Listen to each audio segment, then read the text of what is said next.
Esta lectura corresponde al libro Padre de huérfanos, la vida de George Mueller. Capítulo 1.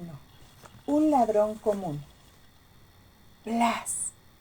Un tiesto se estrelló contra la acera debajo de George Mueller cuando éste trataba de estirar la pierna para alcanzar el suelo.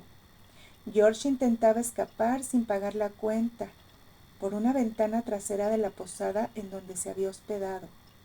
Al oír este ruido se quedó petrificado. Una vez sosegado, pues creyó que nadie le había oído.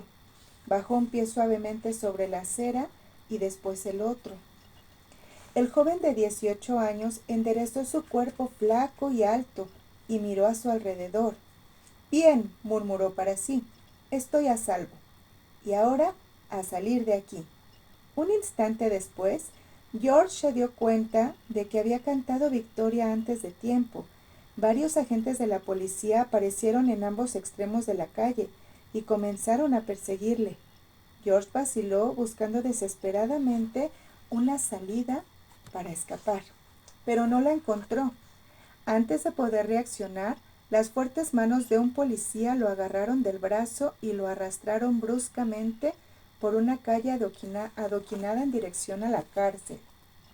Una hora después, George esperaba que le llamaran por su nombre.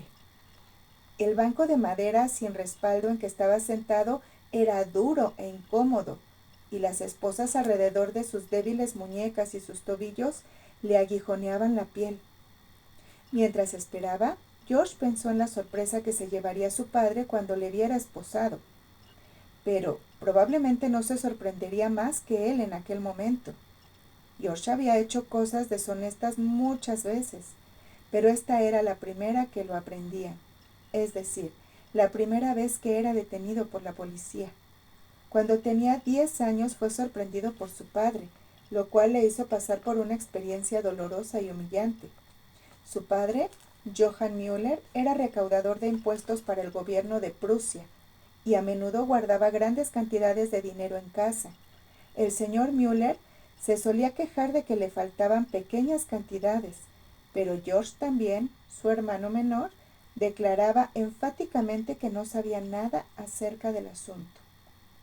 Un día, el padre de George lo llamó a su despacho en donde le había tendido una trampa. El señor Müller había contado cierto número de monedas y las había puesto en la esquina de su escritorio. Cuando George entró en el despacho, su padre fingió que necesitaba algo que tenía en otro cuarto. Una sola vez, George vio el montón de monedas en el escritorio y pensó en las cosas maravillosas que podría hacer con el dinero. Le daba pena que todas esas monedas fueran depositadas en el morral de cuero negro que usaba su padre para recaudar el dinero y que después fuera entregado a otro funcionario del gobierno. Entonces George se acercó al escritorio y cogió sigilosamente 3 monedas del montón. ¿Quién las podría echar de menos? Las escondió apresuradamente en su calcetín derecho. Cuando Johann Müller regresó a su despacho, George descubrió consternado que su padre miraba directamente a la pila de monedas. «Qué extraño», dijo el padre con una voz baja y contenida que hizo temblar a George. «Uno diría que antes había más monedas. Las contaré». George sentía que las mejillas le enrojecían. El corazón empezó a golpearle contra el pecho, las frías monedas le oprimían el tobillo. «Vacíate los bolsillos», dijo el señor Müller pausadamente, mirando a su hijo a los ojos. «Pero papá», empezó diciendo, aunque luego lo pensó mejor. Obediente, vació el contenido de sus bolsillos sobre el escritorio. Contenían una pluma de escribir, 3 canicas de cristal y una cuerda de menos de medio metro. George se sacó los bolsillos para que su padre comprobara que estaban vacíos. «Ahora quítate la camisa». George estaba horrorizado. ¿Hasta dónde estaba dispuesto a llegar su padre para creer en su hijo mayor? Y los pantalones. George comenzó a inquietarse. Las cosas no tenían buen aspecto. Si su padre hallaba las monedas en el calcetín, recibiría una paliza. Y sabía por experiencia que un chico sin pantalones era un blanco especialmente fácil. Ahora los calcetines, continuó su padre con voz firme. George se los quitó, primero el izquierdo y después el derecho, poniendo cuidado de que las monedas no sonaran una contra otra. Pásamelos, exigió su padre. El corazón de George latió aún más deprisa. El rostro pareció arderle.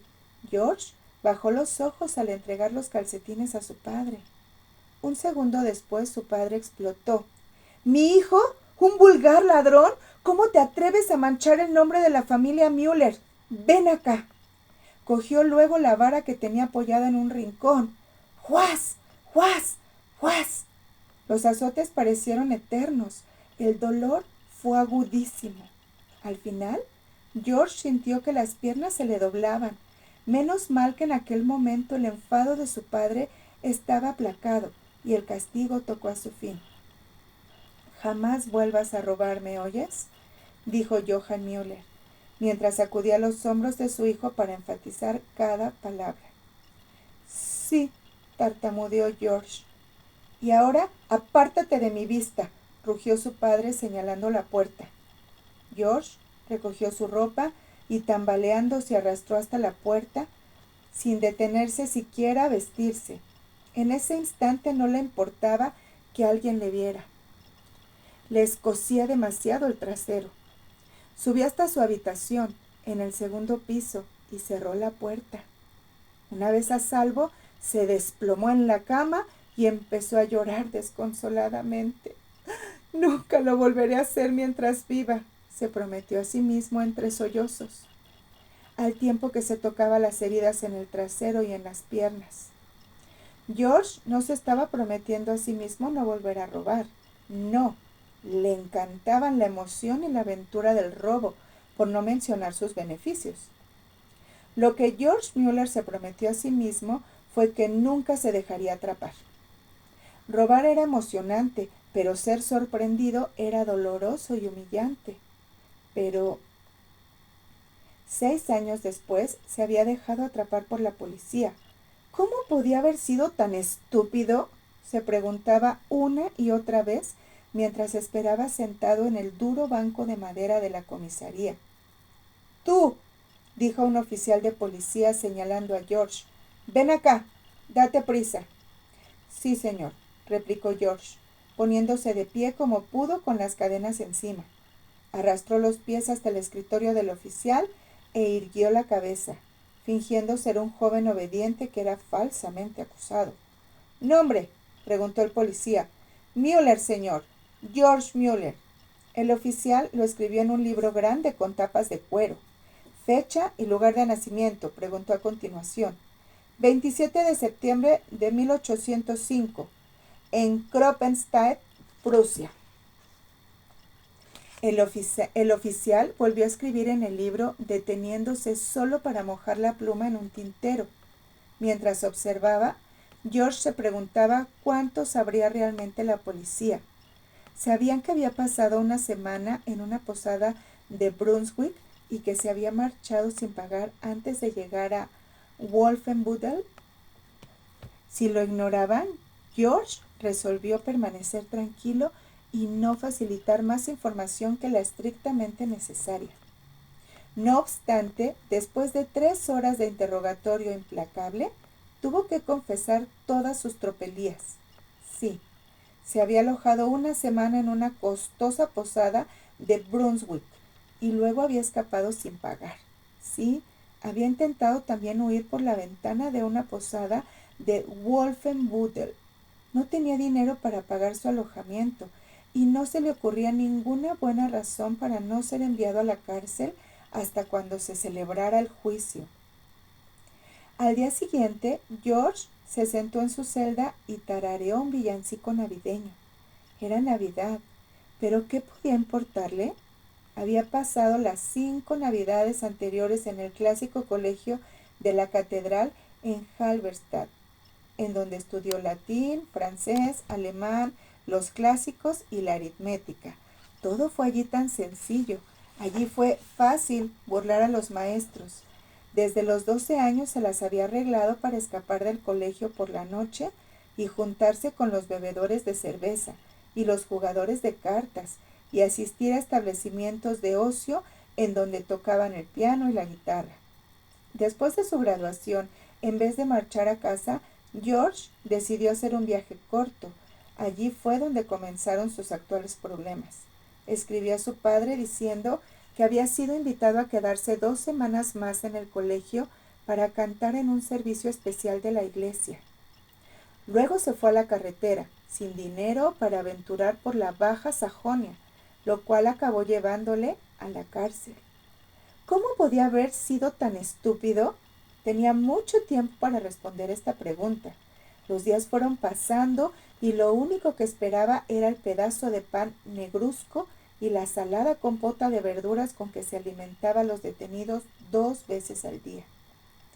Después de haber pasado una semana encerrado, ya conocía cada centímetro de la celda, desde las letras T, W, esculpidas en la piedra por encima de la cama, hasta la grieta que estaba en la pared, paralela a las barras de la ventana, junto al gozne central de la gruesa puerta de madera que relucía más que los otros.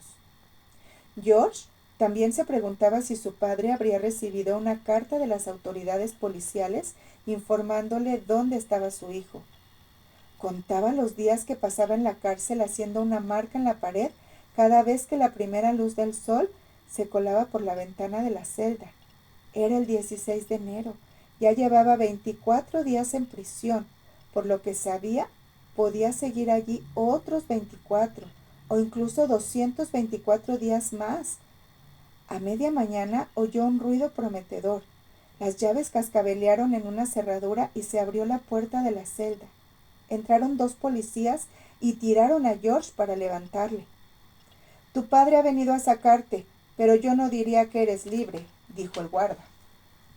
Mientras el policía se reía de su propio chiste, George gimió. Su padre debía estar en un terrible estado de ánimo. Y así fue. Pagó la deuda de George a los hoteleros y otra suma a los oficiales para liquidar la estancia de George en la cárcel. Entonces las autoridades pusieron a George bajo la tutela de su padre. Cuando padre e hijo se subieron a un coche de caballos para cubrir la distancia a casa, Johann Müller susurró a George: «¿Qué pensaría tu madre de su hijo mayor? ¡Respóndeme!». Durante el resto del viaje guardó un silencio sepulcral. George no pudo responder a la pregunta. Su madre había muerto de repente 2 años antes, pero él estaba tan ocupado con sus amigos que apenas la había echado de menos. Le hubiera gustado sentirse mal por decepcionarla, así como a su padre, pero no lo lamentaba. Tan solo lamentaba haber sido sorprendido. También le preocupaba lo que podría suceder cuando llegaran a casa.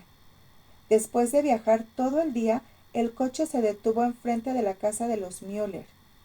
George se bajó del carruaje intentando controlar sus manos temblorosas. Entró en la casa y su padre le señaló hacia su despacho. Los hombres de George se desplomaron. Esperaba lo peor y ciertamente recibió la paliza más dura y prolongada que jamás había soportado. Pasaron algunos días hasta cuando pudo caminar normalmente. Una semana después, Johann Müller llamó a su hijo a su despacho y le dijo que había llegado el momento de madurar y emplear bien su vida. Con tal propósito, le había matriculado en la famosa Universidad de Halle. El corazón de George se aceleró. Ese era exactamente el lugar que había soñado, pero su padre no había terminado. Sí, George iría a Halle, una de las mejores universidades europeas, para estudiar a los clásicos, pero su padre había dispuesto que tuviera un tutor personal. Este tutor, escogido por el señor Müller, se pegaría a George como una cola. Tendría que informarle de todas sus actividades antes y después de cada clase, y el tutor estudiaría con George todas las noches y fines de semana. Enviaría también a su padre un informe del progreso realizado cada semana. George apenas podía creerlo. ¡Un tutor! ¿Cómo podía su padre hacerle eso? Sería lo mismo que estar en la cárcel. todos los demás jóvenes andarían por ahí pasándola bien, mientras que él estaría encerrado en su habitación. Tenía que haber una salida para evitarlo. La había, pero implicaba muchas mentiras y maquinaciones. George decidió que era impensable acudir a la Universidad de Hall con un tutor personal, de modo que, sin el conocimiento de su padre, hizo un viaje secreto a Nordhausen para matricularse en un centro preuniversitario de menor importancia. Como siempre había obtenido buenas notas, aunque no se esforzara, fue inmediatamente aceptado en el centro. Entonces empezó a buscar una manera de informar a su padre de sus planes. Todas las noches, tendido en su cama, George se prometía a sí mismo que la mañana siguiente sería la ocasión propicia para revelar la noticia. Pero llegada la mañana, y siempre había algo que se interponía. Los meses fueron pasando. Llegó la madrugada del 30 de septiembre, un día antes de su supuesta partida hacia la Universidad de Hall. George respiró profundo y pensó, ahora o nunca. Johann Müller se enfureció cuando oyó la noticia. ¿Cuándo acabarían todas las mentiras? ¿Cómo podía George despreciar una oportunidad como la de Hall y optar por un pequeño centro preuniversitario? Las preguntas se sucedieron, pero al final el padre de George se dio cuenta de que era inútil. George tenía ya 17 años y no se le podía obligar a estudiar en donde no quería. A regañadientes, Johann Müller le concedió permiso a su hijo para asistir al instituto de Nordhausen, no sin recalcar que algún día su hijo lamentaría su decisión. A George Müller le encantaba vivir en Nordhausen, una de las ciudades más antiguas de Prusia, situada al pie de la cadena montañosa Harz. En su tiempo libre se deleitaba paseando por la ciudad y por el hermoso valle que se abría en sus inmediaciones, pero no disponía de mucho tiempo libre. Se había prometido esforzarse en los estudios, cosa que cumplió a cabalidad. Muchos días se levantaba a las 4 de la madrugada, estudiaba y hacía sus tareas todo el día, hasta las 10 de la noche, yéndose a la cama exhausto. Así ocurrió en la mayoría de las veces. Sin embargo, de vez en cuando se tomaba una noche libre, y entonces comenzó a meterse en problemas. Volvió a caer en el juego y a salir a la taberna. Dos actividades bastante costosas. Su padre le enviaba modestas cantidades de dinero, pero George se las gastaba mucho antes de lo que tardaba en recibirlas. A mediados del primer año, George necesitaba desesperadamente cierta cantidad de dinero. Debía al tabernero, al vendedor de ropa con quien jugaba las cartas y a varios de sus amigos. Tenía que inventar un plan para conseguir rápidamente el dinero. Cuando llegó la ayuda de su padre, se le ocurrió una idea magnífica que puso rápidamente en acción. George armó un gran alboroto acerca del dinero que acababa de recibir, asegurándose de que muchos inquilinos del centro supieran que efectivamente lo había recibido. Después se escabulló en su dormitorio y escondió el dinero en un falso fondo de su baúl.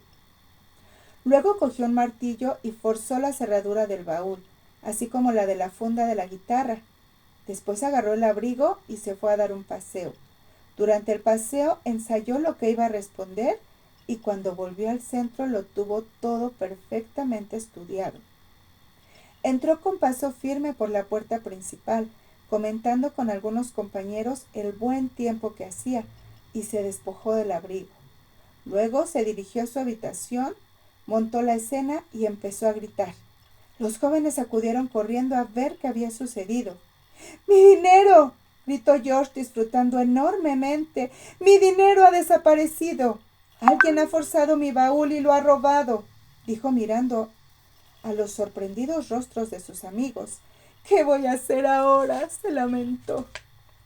No te preocupes, George, ya buscaremos una solución, dijo un amigo. Sí, todo se arreglará, comentó otro, dándole una amable palmadita en la espalda. ¿Quién habrá sido capaz de hacer tal cosa?, preguntó un tercero, aunque cualquier intento para responder a la pregunta era cubierto con muchas palabras de simpatía. George sonrió para sus adentros. El plan estaba resultando mejor de lo esperado. En los días que siguieron, los amigos de George hicieron una colecta en su favor. Cuando se la entregaron, la suma era mayor que la cantidad supuestamente perdida. Aquellos a quienes debía dinero fueron también amables con él y le prolongaron el plazo de sus préstamos. Cuando el plan fue consumado, George tenía más del doble del dinero recibido de su padre y no tuvo que pagar a sus acreedores de inmediato. George se felicitó a sí mismo por haber sido capaz de engañar a todos y no tuvo ni el más leve asombro de remordimiento por lo que había hecho. No tenía nada que lamentar, todo era un juego divertido. En los 2 años siguientes que George pasó en el centro educativo de Nordhausen, nadie descubrió lo que había hecho, ni tampoco ninguna de las otras cosas deshonestas. Ocultó bien su rastro. Cuando el tiempo en Nordhausen tocaba a su fin, Johann Müller envió a buscar a su hijo para hablar de su futuro. El señor Müller le anunció que deseaba que se hiciera pastor luterano. La iglesia luterana era la iglesia oficial del estado de Prusia. Los pastores luteranos eran respetados y estaban bien remunerados. Cuando George oyó que su padre estaba dispuesto a sufragar sus gastos para asistir a la Universidad de Halle para conseguir un título, aceptó de inmediato matricularse, pero esta vez no habría tutor personal. George Müller no podía ser más feliz. Después de todo, asistiría a la Universidad de Halle. Además, se hallaba en vías de convertirse en un pastor luterano, persona de alta posición en la sociedad prusiana. Solo Dios conocía las trampas que podría tender sobre toda una congregación de gente crédula y amable.